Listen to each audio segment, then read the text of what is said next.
8 episodes of AI coding is amazing. Time to be honest about the other side. AI coding is genuinely transformative.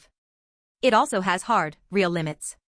Pretending the limits aren't there makes you sloppy first, and then makes you ship bugs. Today, Episode 9. 5 places where the agent will lie to you, fail you, or fool you, and what to do about each one. Limit 1. Novel architecture. The agent is great at implementing known patterns. Give it a job it's seen 1,000 times: REST endpoint, CRUD operations, common library integration, and it produces solid code immediately.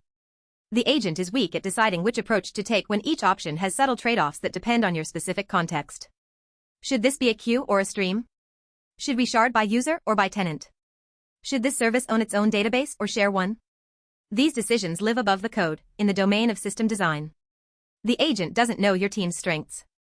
It doesn't know your operational maturity. It doesn't know which decisions you'll regret in 2 years. Architecture is your job. The rule: let the agent execute architectures you've designed.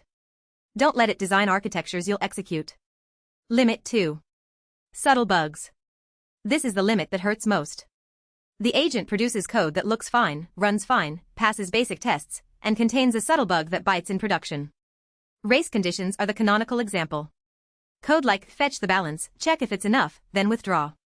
Looks fine line by line. Has a race condition when 2 requests come in simultaneously. Both pass the check. Both withdraw. Account goes negative. Other categories. Memory leaks from closure-captured references. Off by 1 errors in tricky math. Time zone bugs where local time looks right but UTC isn't. Security holes from interactions between systems. Subtle logic errors that emerge only with specific data. The agent doesn't see these by default. You have to. The discipline isn't trust the agent more. It's read the code more carefully, with these categories in mind. Limit 3. Long-range planning. The agent has no idea what you should build over the next 6 months. It doesn't know your roadmap. It doesn't know your customers. It doesn't know which feature ideas will move the metrics that matter. This sounds obvious, but it shows up everywhere.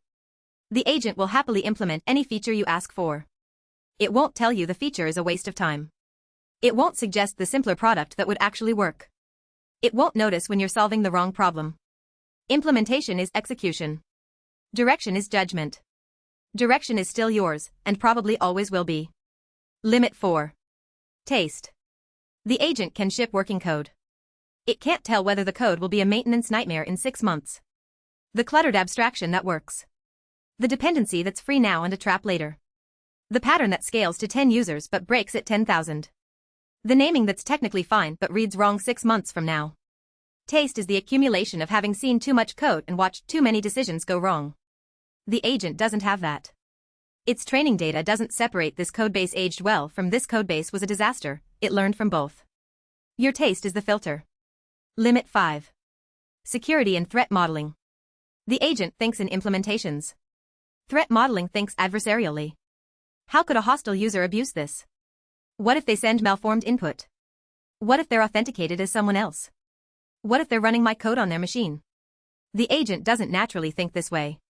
It implements the happy path. It implements basic input validation when asked. But it doesn't proactively wargame the threat model.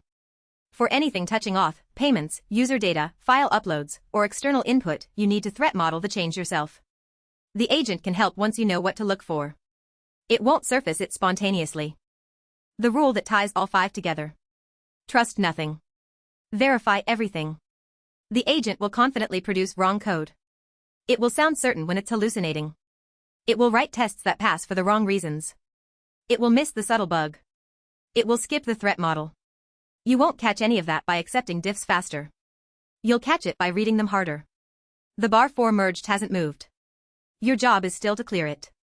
The 10x engineer in the AI era, the topic of next episode, the finale, is the one who reads more, not the one who types less. See you in the finale.